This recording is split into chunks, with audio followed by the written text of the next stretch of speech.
Well, hello everyone. Good morning, good afternoon, good evening, wherever you are in the world. My name is Jason Levine, and thank you so much for joining me today for the Friday Masterclass, where today we're going to be deep diving into collaboration with Frame.io, and specifically leveraging Frame.io for dailies, or sometimes known as rushes. And we're going to kind of cover all of this. If you're unfamiliar with those terms, doesn't matter what kind of video making. What? Doesn't matter what kind of video you're making. You don't have to be in Hollywood. You don't have to be making stuff for Netflix. You could just be making video. And what you're going to find is that the processes that I'm going to take you through today, along with my friend Sean, whom you've met before on the stream, we're going to kind of show you and go through exactly why you need this process, why you can use this process today. And as some of you might be aware, a couple of weeks ago we had the NAB conference in Las Vegas, and we showcased the new integrated version of Frame.io, which is now directly integrated into Premiere Pro in a new panel. So previously, when I showed this a couple months ago, we were using this extension that you would download via the Creative Cloud desktop. You don't need to do that anymore. It's built right into Premiere. It's also built into After Effects. This is an incredible workflow, and Sean's going to, I think, blow your mind with awesomeness. Well, maybe not entirely, but you know, he's definitely going to show you some amazing things and just kind of show you the ease of this. And he is the expert on all of this, and I'm really excited to do it for you today. So, of course, we're coming to you live across multiple networks: YouTube, Adobe Live, Behance, Twitter, and LinkedIn today. So thank you so much for joining. A couple of quick shout outs, as always, as I go over to my chats, which are delayed here. Hold on a second, they're coming up. All right, what's up, Cody? Thank you so much. Reverb Mike, Z by HP. Steve, how's it going? All right, Karen, James, Black and White Yoga Blog, nice to see you. Okay, so we've got lots of stuff to cover as always. Want to remind everybody that if you want to chat, and of course our friends from NFS as well, welcome, thank you for watching. If you're not on the NFS site and you want to chat, this is the chat that you want to be following. So b.net/Adobe Live, that will get the chat right in front of my face here so I can see exactly what you're talking about. Happy Friday. And yeah, let's go ahead and get started. Now, before I bring up Sean, or actually maybe I'll do this right before I bring up Sean. Shihabis, how you doing? You know, this is, we do this thing every now and again. I do this thing every now and again called Flashback Friday. And I like to showcase some funny things from the past. And as it turns out, once again, I have a video that I wanted to share with you. So this is from something that I did way back in 1987, and this was done for a school science project. And I did this video called "The Changes in Electronic Music, 1967 to 1987." There I am in my bedroom at the time. So this is hilarious. It's just great. I had all these videos and things transferred. I talked about this previously via this company called Legacy Box. Not a sponsor, but they are awesome. Check them out. So let me just play this 20-second intro for you or so, and take a look at me in 1987 for Flashback Friday. Oh, and it would be nice if I unmuted myself. Arg!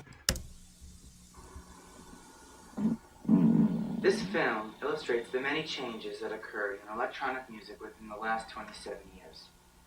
It is intended to show how modern technology has helped aid musicians to make their music sound like it never had before. And now, sit back, relax, and watch the show.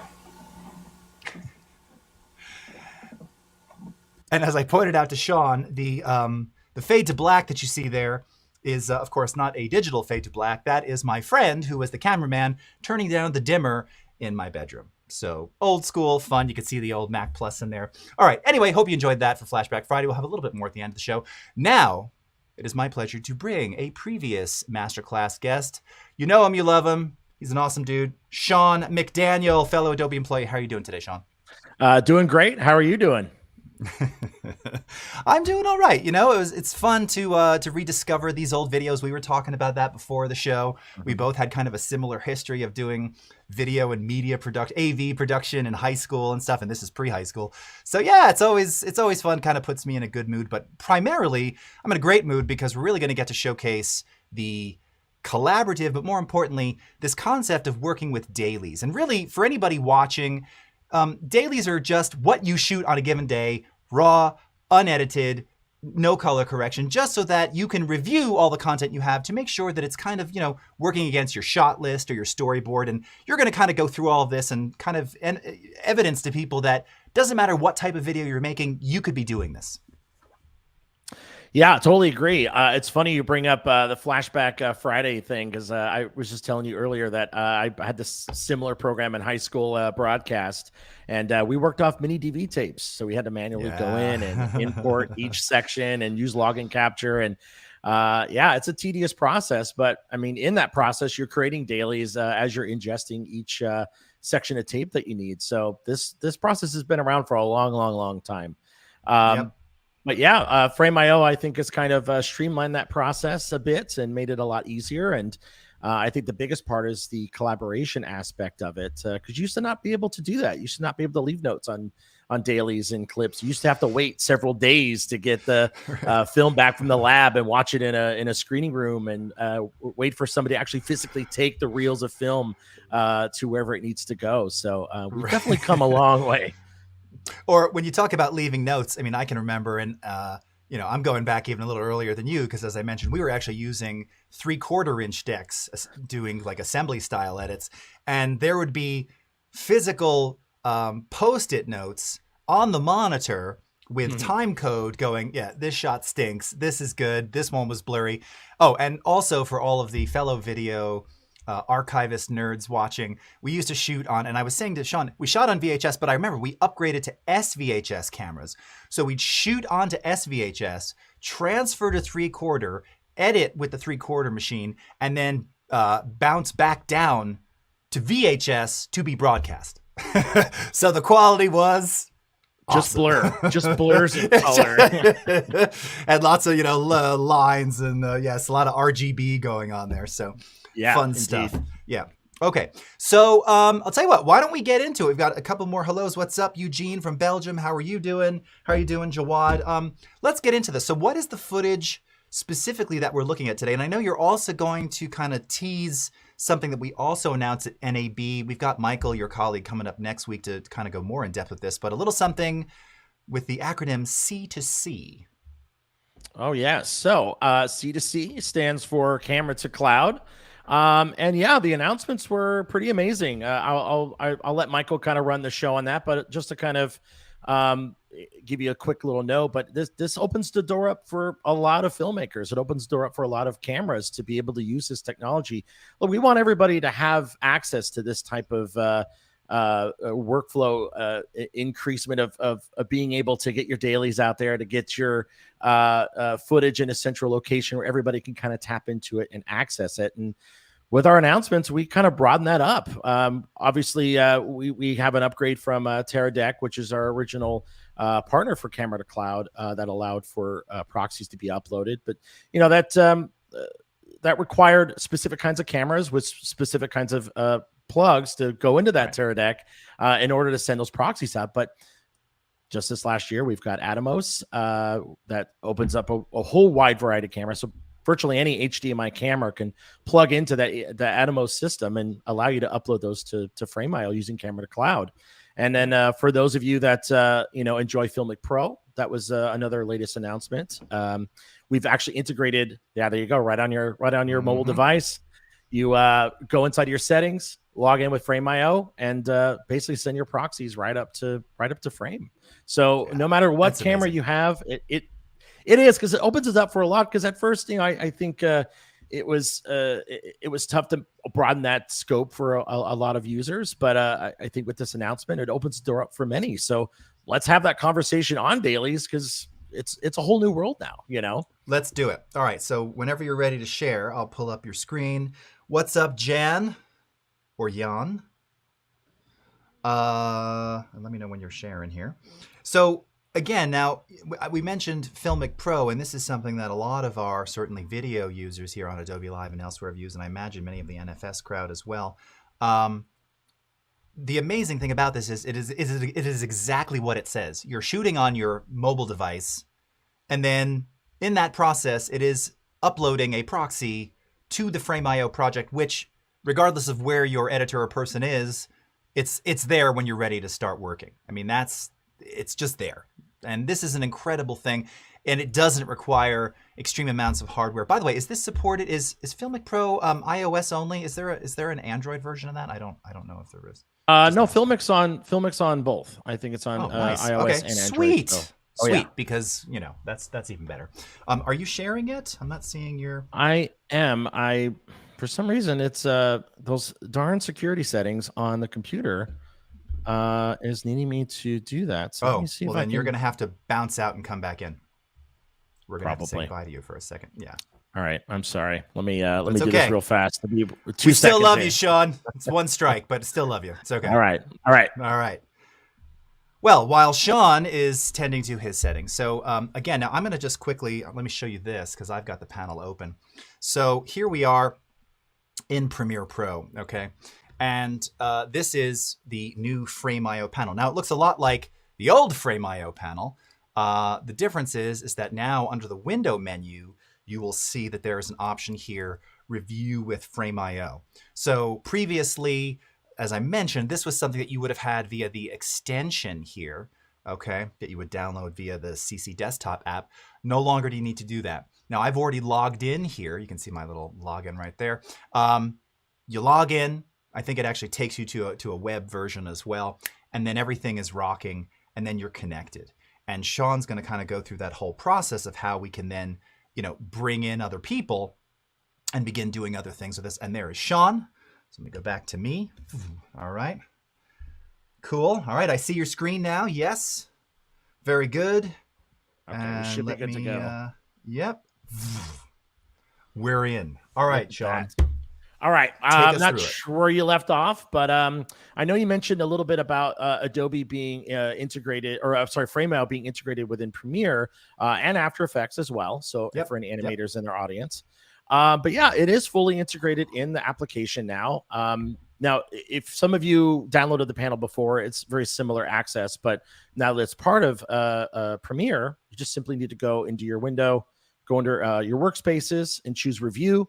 You can also just pull up the actual Frame.io panel inside. Thank you for showing the workspace too. I always forget that we with things like this we also create new workspaces. So yes, excellent. Yeah, perfect. Yeah. So depending on how you work, it's you could kind of change and organize it how you feel is best. But yeah, it's here's the panel here. Got it opened.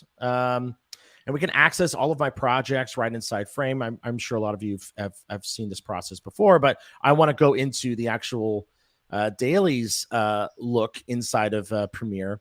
Now, I'm going to show you the camera to cloud dailies because the one thing I really like about camera to cloud, and again, I know Michael's going to go over it, is I like the way it organizes your media. A lot of times footage can get lost.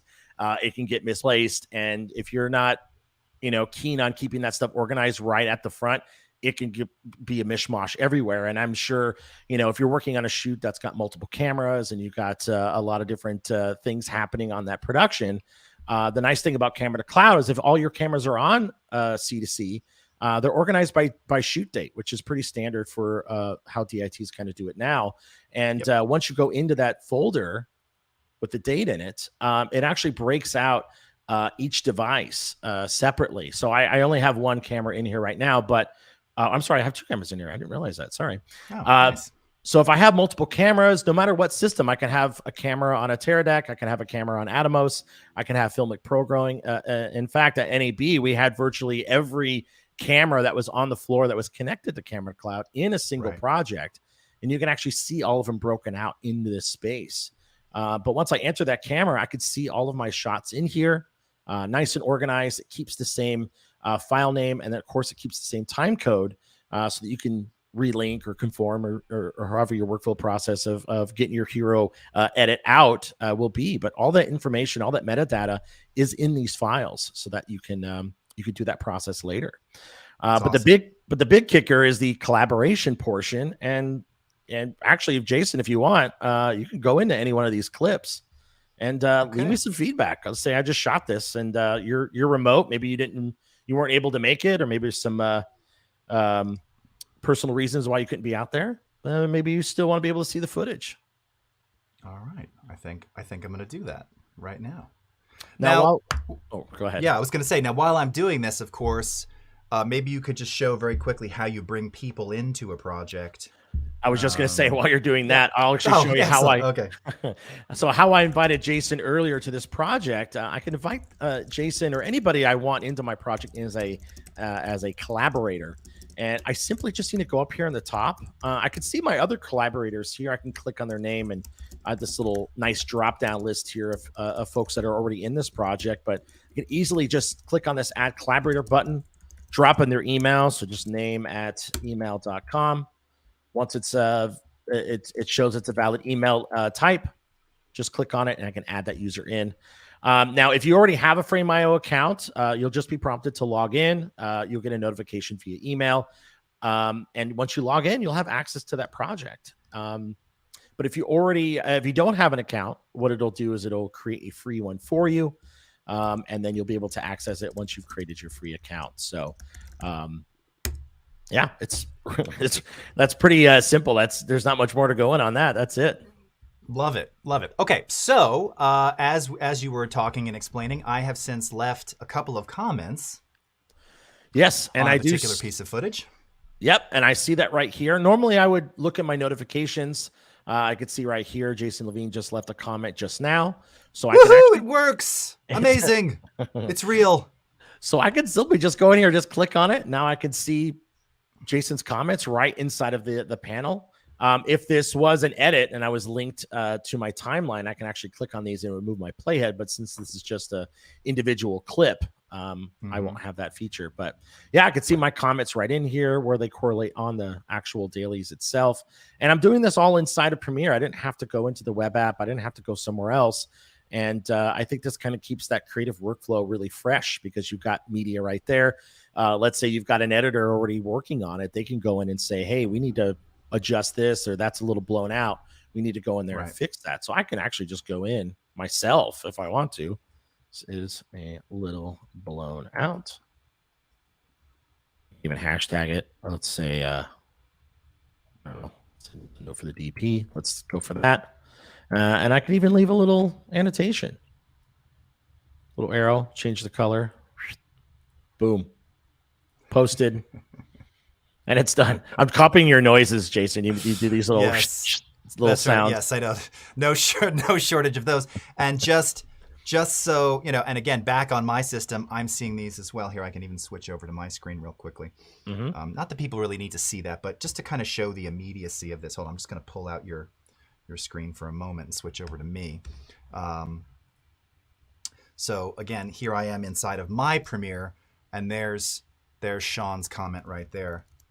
Looks a little blown out. Okay, so this is all happening in real time.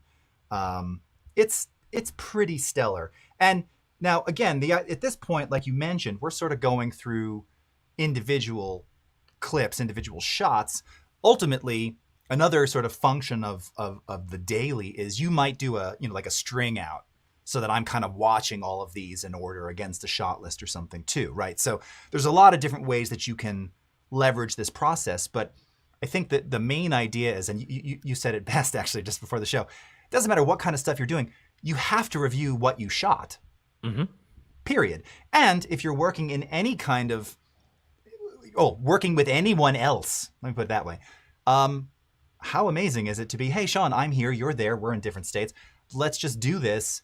Do it when you can. Do it, it just works. And I love the simplicity of this. I mean, I don't want to underscore the power of it, but I also want to emphasize the simplicity of you add somebody, they're logged in, you're doing work, you're making comments. And by the way, of course, all of this is contained all in these organized folders. It's a no-brainer. And you can all be doing this today.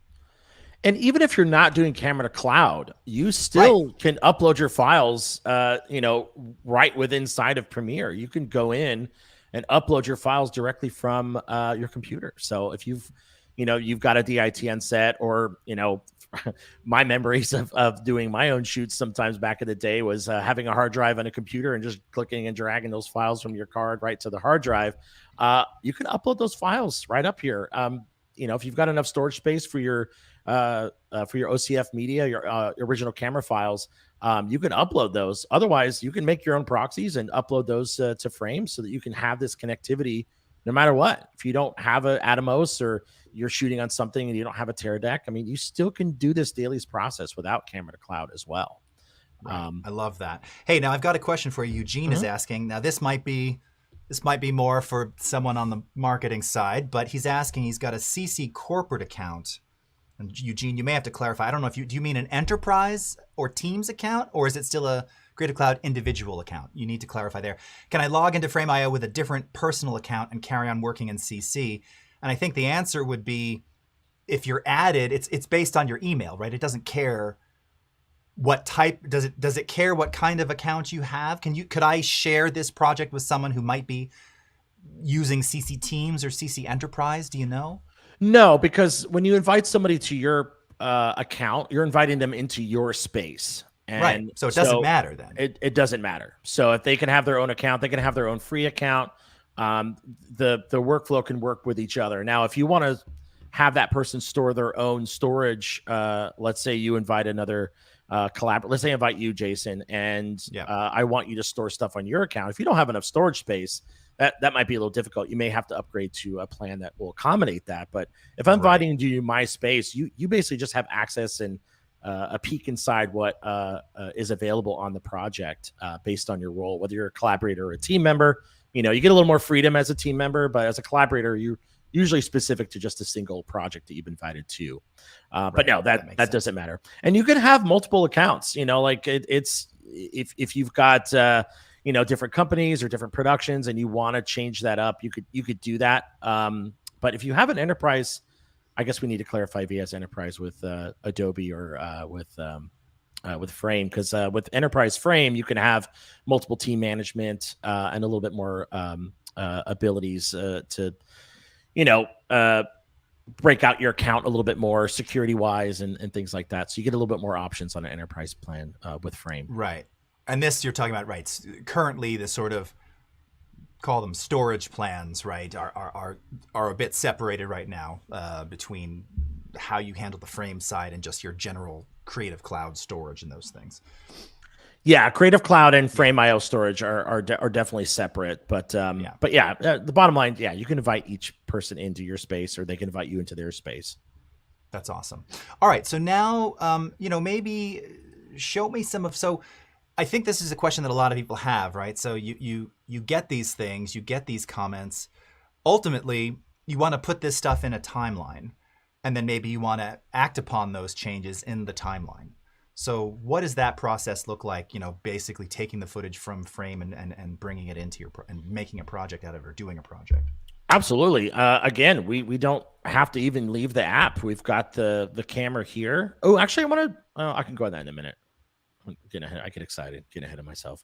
So I could easily just select all these files. I could select individual files that I want to download, and I just need to simply hit download, and I can import those files, which will put it in my project. So if I want to edit that would be the most natural choice, but I could just download those. Like, hey, I just want to store those on the computer somewhere, put them on a drive. I could just simply do that. But importing those files, I can choose my original or any proxy files. Now, if you're working with camera to cloud dailies, they're already going to be fairly small. But let's say you are working with your OCF media and you've got you know, fairly large files.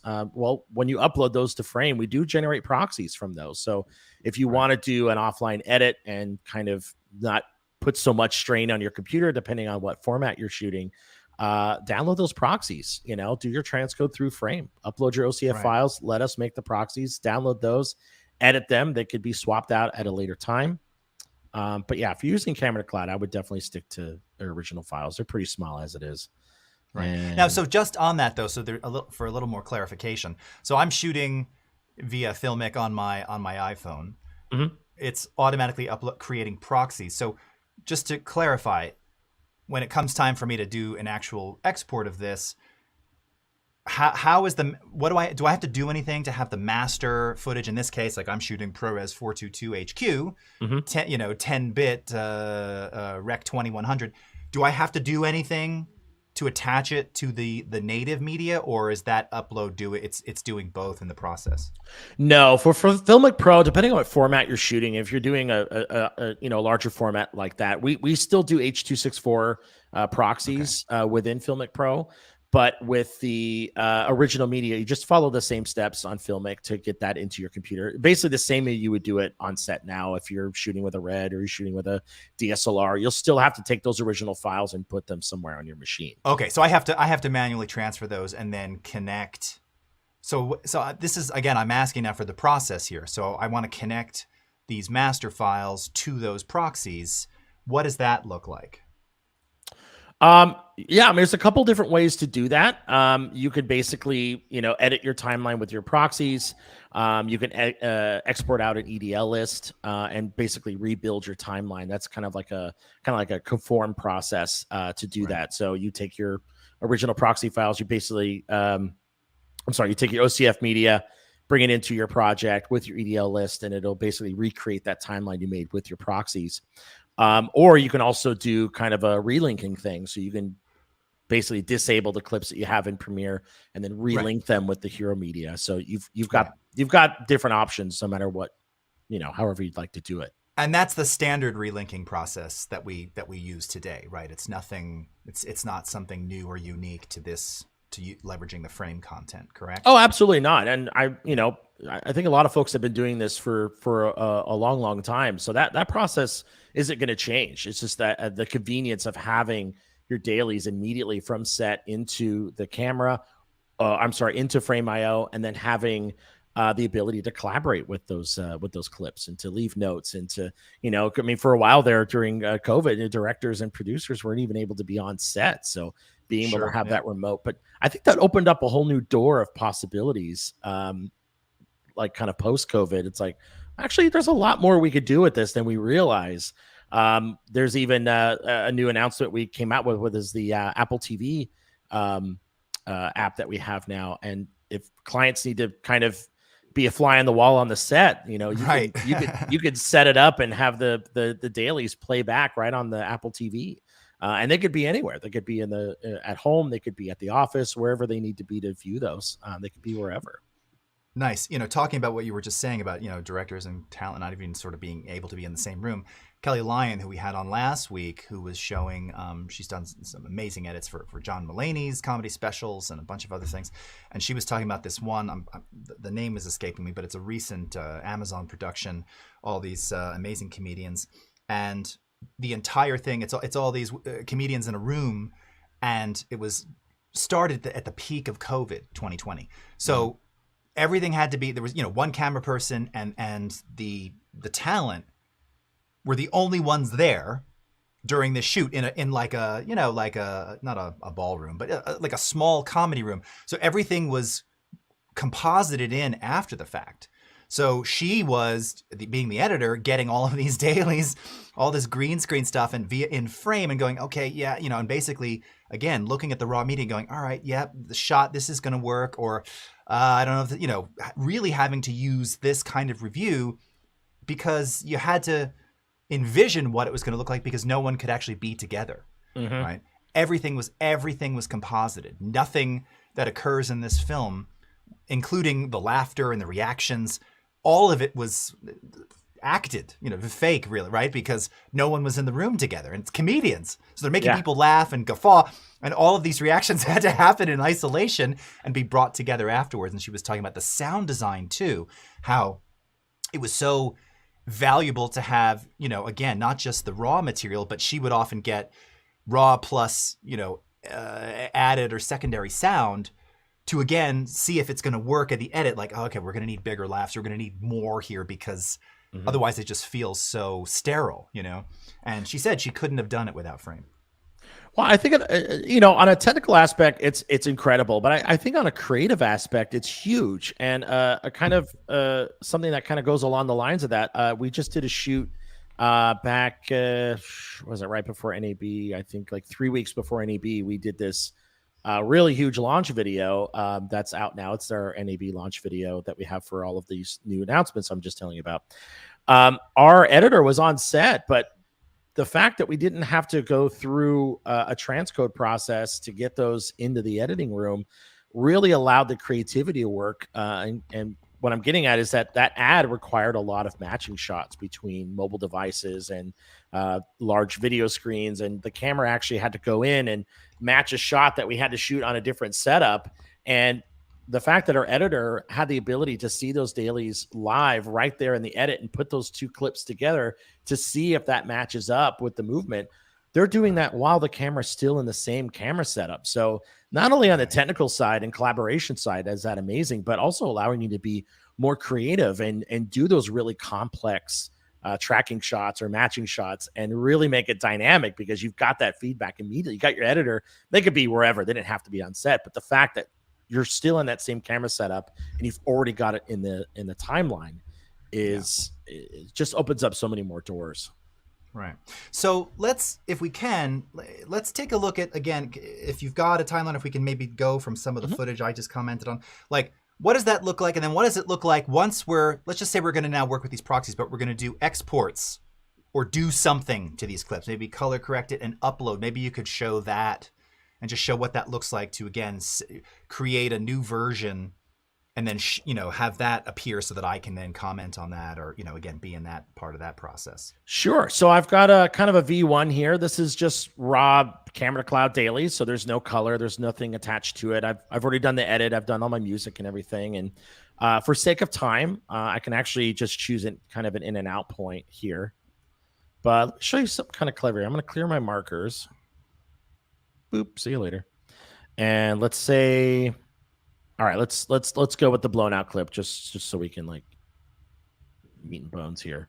So I'm just going to put in from Sean, and I'm just going to say, let's say I'm referring to the colorist as saying, this looks like it's blown out. Can we fix this? Okay, boom. So I'm going to go ahead and just leave that marker.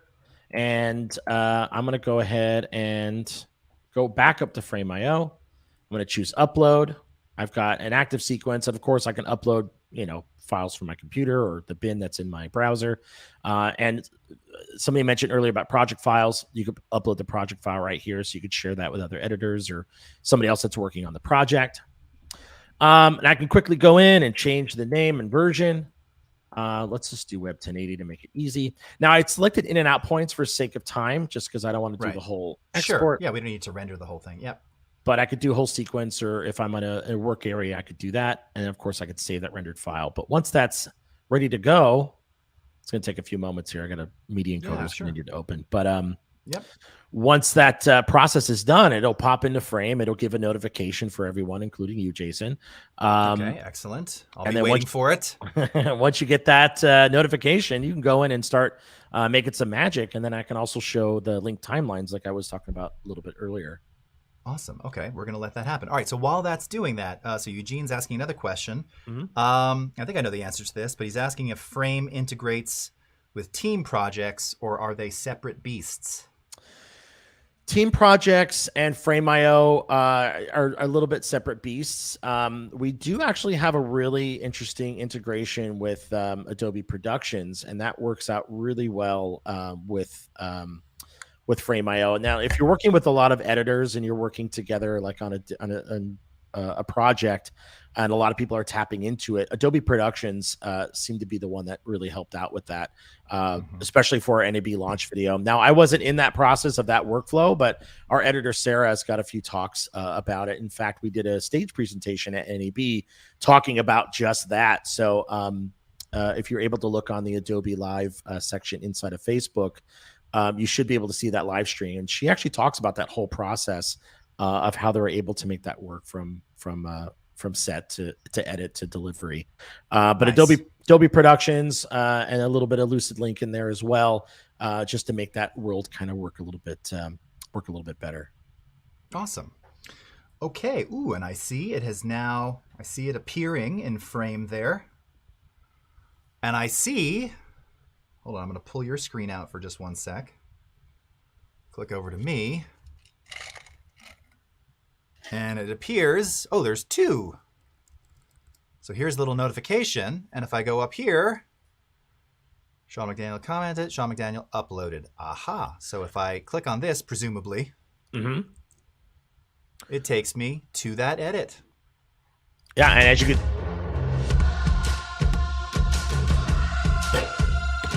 Oh, you had a comment in there too? Oh, yeah. Oh, it's your blown out comment from the raw footage. Exactly. So I was able to do that from the timeline, include that in my upload, and have that already in frame. And I didn't have to do any extra work. I didn't have to go back into the clip. Nice. All right. Sending it back to you. All right. And then I'm going to come back over to you here. It's a lot of navigation. Wirecast today. So, I mean, here I am. I've got the notification there. Boom. I mean, it happens instantaneous. Now I'm in the asset itself. And like I said earlier, if I click on the timeline, as soon as I upload it to frame, it's already linked. I don't have to do any work to do that. But I just need to click on my comments and it moves back and forth to where that comment was made. I can always unlink and link that manually if I want to. But if I want to see it in list, I got my list view here. But the big thing is if I want to bring Jason's comment into my timeline, let's say I'm going on a flight or I'm going to be offline, or I just want to see it a little more natively in my project, I could just import that comment and boom. Nice. Now it's there. Double click on that. Double click on it. I could see it there. But yeah, it's right there. That's awesome. By the way, if you could just do that again. So the comment marker that's in the timeline, it's in the comments field where you'll see those comments. So this is now completely integrated. It's not even something separate. It's the same marker that you would otherwise use. That's where that's where those comments are revealed in the actual timeline itself. And you can even hover over them, I think, and it gives you like a tooltip or something, right? I think. Yes, I believe so. Well, if I hover over it, there you go. Yeah, there you go. Yeah. It's really good. It's really well done. Now, talking about versioning, so what does that look like? So let's say let's make a change to this. Well, let's do what naturally. I'm sorry, I didn't mean to cut you off. Let's do what naturally happens with editors. They duplicate their sequence, right? Mm-hmm. Let me go in here. Actually, let me just reveal sequence and project. Let's do that. Let's make it work for us here. And I'm just going to duplicate it. I think we tried to do that. We did this last time, and I did one of those. Like, oh no! But here we go. That's that. Let's clear these markers. We got a new edit. Let's move a clip around. Lorianne says this project is very interesting. How is it this splendid? You're very kind. Thank you. Okay, so let's not do a blown out shot. Let's just leave a note here. Great shot from Sean. We want to make sure we put our comments in here because this is how Premiere reads it back to frame. And we'll put OK. And then I'm going to go ahead and upload again. Active sequence. Let's just say V3. Now, on your first upload, it's important to have auto version on because when you do this second upload, it has to register that it's the same sequence. Yeah. Hey, now before you do that, it's too late. Okay, that's fine. I was going to say throw something so just visually that it looks a bit more different. But now I just want to point out too. So the delay in render before, in case anyone was getting a bit snarky, was that you had obviously just updated Media Encoder. So it did it on its own. Yeah. So, but notice it's already done. So the same duration, it took like 2 minutes because it had to unpack and then load Media Encoder and then send it to Media Encoder. This, whatever it is, 10, 15 seconds, it's super fast. I guess that was a holdup on the update. So if you have it already open, it works like this. Yeah. And subsequent exports and versions will take advantage of that. So again, we can't guarantee your speed, but I just want to clarify because someone was like, oh, that render looked a bit slow. Yes, because Media Encoder was updated recently and had to, again, unpack and sort of open, reload, and then do the thing. So once that process has happened, this is going to be a lot faster. So now that you've done that, do you have, maybe you could, I can't remember, is there a version list somewhere in the menu there where we can see all the various versions? Is it in that corner, upper right corner or something of the Yeah, so if you click on the asset and you open it up in the player, there's a little drop-down menu here at the top. And you can go in and change which version you're viewing. So for back to version 2, it'll even change it in my timeline here. It'll change which sequence I'm viewing if it's linked. Nice. So that's pretty Right. handy. And what's really cool too, if there's a clip inside of your panel, let's say I did an upload on something a couple days ago, and let's say you leave a comment on it. If I double click on that, actually, let me try it with one of these. It might work. Mm-hmm. I think I have it in the project. I don't, because I don't have it linked. But if it's linked, and it's linked to a sequence, it'll actually open that sequence in the timeline. So I've already got these kind of already active and ready. But if they're just kind of sitting idle inside of my browser, and I click on that sequence, it'll open it up. So that's another really cool feature about this integration here. I love it. I love this. Okay, let's see. What is Austin asking? Where do you find the asset? Well, keep looking. Reverb mic. I never update until my projects are completed. Yes, always a good rule of thumb there. I'm with you there, including my OS. I'm actually, speaking of updating, my main production Mac is still on Catalina because I had a bunch of plugin dependencies. I am now going to make the change to, what is I'm forgetting what it is now. Oh, I think it's Monterey, right? Monterey. I believe so. Or is it No, something else? It's Big Big Sur. Sur. Big Sur, sorry. Yes, I'm going to move this one to Big Sur. It's funny. Streaming's on Monterey. This machine's on that one. My newer Mac is on Big Sur. I think the OSs are updating a little too frequently, quite honestly. I am terrified of updating. I always feel like Yeah. something's not going to work. I always try to give it a little bit of time, especially on a work computer. You got to wait for the clearances to be okay to update. So I usually wait a version or two before I update anyway. Yeah, same. It's usually at least a year. And again, a lot of it's to do with various plugins and things. And I use a lot of audio plugins in particular, and some of those they tend to somehow change how on the Mac in particular, how like AU plugins are registered periodically every couple of OSs. Somehow it changes how that's handled. And yeah, I wait. I used to be jump on it, and I'll tell you what, every time I've jumped on it, I burn myself. That's not a don't ever do it, but it is sort of a caveat emptor. As Reverb Mike pointed out, if you're mid-project, just beware. Kyle is asking, how do I get past the 15 upload limit?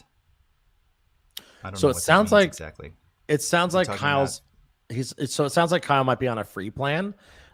Free plans are exactly that. They give you kind of a fresh look into Frame, give you some time to kind of play around with it. We give you some demo media in there, so that way you don't have to worry about uploading a bunch of stuff right away. You can just kind of work with the media that's in there and then upload a few files. But once you've reached that limit, it's you're talking about a space limit. So what is the storage on the free plan? So on the free plan, it's 2 gigs, but you have a 15 file upload limit, and that's just so you can kind of trial the account out. But I would ask, I'm assuming you have an Adobe CC account. I'm sorry. The person's name was Kyle.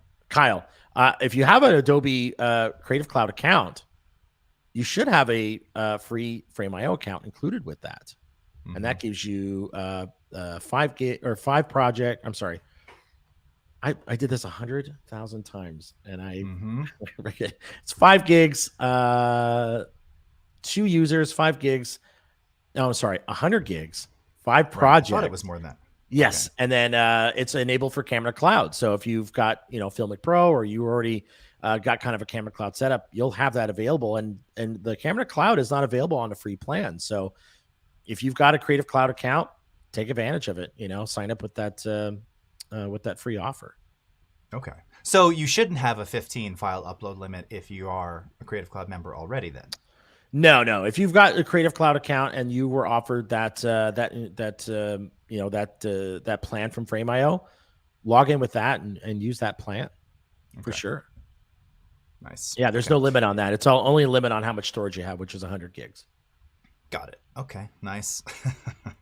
And I like all things. I mean, I recommend trying it, and more importantly, it's not even about trying it. It's seeing how often do you need this. Now, again, if you're working by yourself, let's just be realistic. If it's just you, are you going to comment to yourself? You might. There's other ways to do that too. So maybe you don't need beyond the free thing. In other words, this becomes more of a necessity when you're working with others, and that's really the key here. And that's why we kind of have upped what the free capabilities are, just so that you can really see if this is going to be what you need. And ultimately, it comes down to performance, reliability, ease of use, and as you've showcased here brilliantly today, it is all of those things. I mean, anyone who's watched these masterclasses know I can be somewhat critical of certain things in our apps. But when they're awesome, I'm also the first to say that they're super awesome. And the way that this works and getting into using this, particularly if you've used any, and by the way, there have been other third-party panels in Premiere that do similar kinds of things to sort of review and share, all with their own sort of learning curve and sometimes limitation, whatnot. This kind of just works the way you expect it to work, right? I mean, that's sort of the brilliance of this, and of now having it directly integrated. There's not a huge learning curve, right? But if you do want to learn about stuff, I believe you, Sean, have done a video or 2, 10, 50 on this process, correct? Yes, we do have a very thorough walkthrough on Premiere and After Effects. It's located on our Frame.io's YouTube page. So you'll know it is because it's got my picture on it. But if you want to learn the basics of Frame.io altogether, I also do a Tip of the Week series as well. You can find that on our Instagram page, but you can also find it on our YouTube page. And that kind of breaks down the simple things: how to add users, how to upload your media, things like that. Things that that you'll definitely need to know in order to make all this kind of work. But we do have a thorough walkthrough of our Premiere panel and After Effects panel. And I've also got a full walkthrough on Frame.io on our support pages as well. So, yeah, by the way, just on that, I'm kind of putting you on the spot here. So within CC Learn, I have to imagine, and I can't remember if from the launch screen, the home screen in Premiere, do we have some Frame.io? I believe there is, right? There's yeah, I'm looking at it right now. So yeah, I'm going to bounce over to me again. I'm going to stop sharing your screen because I think we're done with that. When you launch Premiere now in the most recent updated version, you will see, first thing you'll see here is, yep, review faster with Frame.io, start tutorial. So this is a great way. And curiously, love the lighting. This is only good for lighting. We only allow you to review lighting commentary in here. Sean neglected to mention that. That's it. You can't comment on anything else but light. Blown out, underexposed, that's it. Beyond that, it's not allowed. Oh, no, that's incorrect. I'm just kidding. Okay. So again, break the fear, click Start Tutorial, start using this. It's particularly awesome. And I think I'm actually in those videos as well. Should I start it? Actually, let me see. I've actually, for some reason, I can't do it on my Premiere. It doesn't let me. It says the internet's not working, but that's not accurate because Frame.io. That can't be right because we're on the internet. Exactly. So I haven't really had a chance to troubleshoot it, but apparently there's I work with some teams and there should be some videos in there as well. If you want to hear me yak more about one vitally important step. Oh, there you are. Sharing your progress with your clients, teammates, or major stakeholders for review and feedback. This can be a tedious process for you and your reviewers. Now, what's funny is I clicked on that. It just kind of loaded in the background and took over the UI, which is actually pretty awesome. And it even opens up. Is this a live timeline?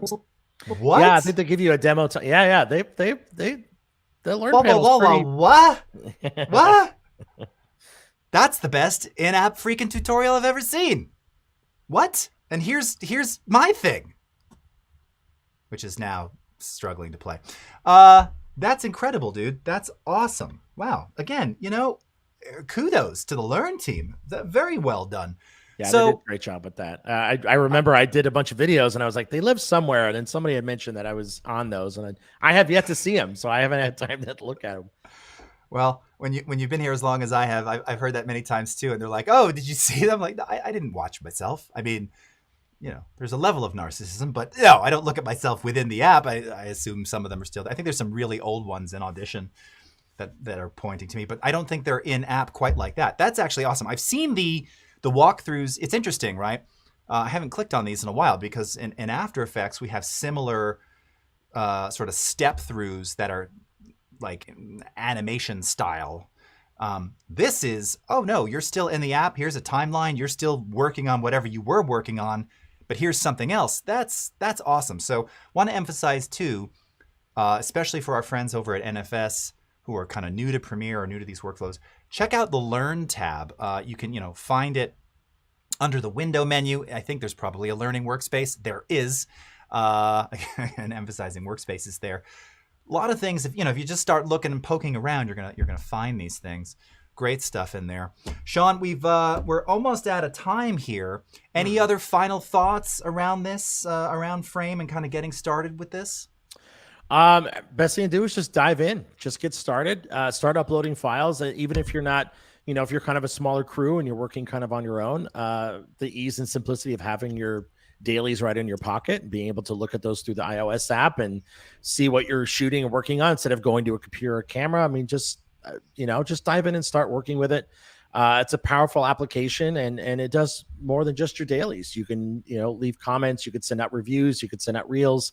And it's a very robust application, and we pride ourselves on our support and how much, help we want to give to users. So have fun with it. Just have fun and give us feedback, challenge us. We want to make sure that we're giving you what you need to make your productions work easier, because we want to make workflow easier. So yeah.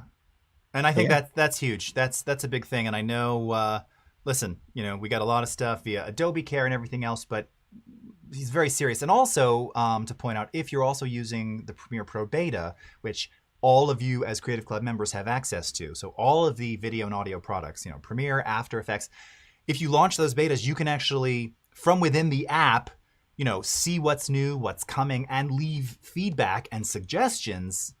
It'll take you to where you need to go from within the app itself. This is the best way to get these comments and feedback directly in front of the engineers. I mean, they literally do read a stack of those daily from each of those applications. So I know there's forums, I know there's the Reddit, of course, there's lots of places to go, but the in-app commentary where we direct you to make and leave those comments, it's hugely valuable, right? And this really kind of informs the teams and how to just keep on improving. And also with regard to camera to cloud, I think that was kind of how the sort of the impetus to get things like Filmic into that workflow, because previously, as you mentioned, it was sort of the super high-end camera workflows, right? Not necessarily accessible to anyone if you had access to said things. Then we introduced Atomos, then we introduced these other things. So all of these things kind of inform and help make these things better, make the workflow stronger, and just broaden this community. And we want to hear from everybody. Yeah, same. I'd say the only way to know is to just give it a try. I will never work another way again on my own personal shoots and productions. I have to have camera to cloud there. It's just no other way to work. Nice. All right, Sean. Well, listen, I'm going to close us out today with my final minute and a half from my this incredible film that we mentioned before. Hold on, I'm gonna go to another stop frame here of me. Here, wait, I'm gonna switch over my screen again. This was a closing of this video that I had done over here in the source monitor. This was some studio that I was in New York using an emulator synth. And this is interesting in particular because, as some of you may know, was it yesterday, the day before, the composer Vangelis passed. He was 79. If you're a fan of electronic music, most famously the composer of Chariots of Fire. I mean, everybody knows it, right? Right, exactly. I was a huge Vangelis fan. In fact, I tweeted out yesterday to a friend and colleague, Aaron Rabinowitz, that one of the two first CDs that I purchased with my TIAC CD player circa late 86 were the Bach Brandenburg Concertos 4-6 and Vangelis Opera Sauvage. So it's funny, as I was going through this footage from 87, I even played some things that were kind of sort of Vangelis-y. I mean, I was very, very influenced by him. I also, as I noticed, there were some sections there where I was like playing actual Beatles footage in this content, which is pretty fun. Absolutely not licensed, but hey, I was 12 or 13. Anyway, we're going to close it out with a closing of this video. I want to thank everybody for watching. We've got the Illustrator Daily Creative Challenge coming up next. Sean, as always, it is a pleasure. Thank you so much for joining. We will have you back on the show if you will grace us with your awesomeness again. And take care, everybody. We'll see you next time. Thank you, Jason. All right, man. Take care. Bye, everyone. Here we go.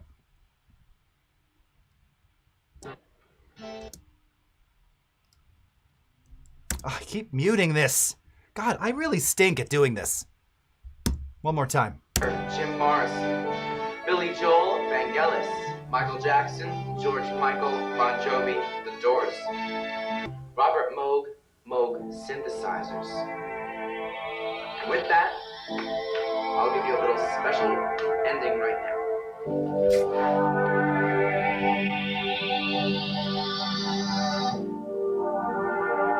It's a bag of bagel chips over there. That was my company's name, CE Productions.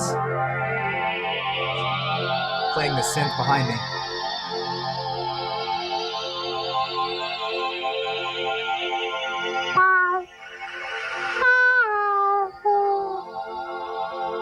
No idea what that is.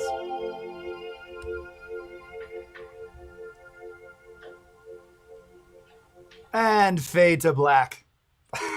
All right, everybody. Have a great weekend. We'll see you next time. Take care. Bye-bye.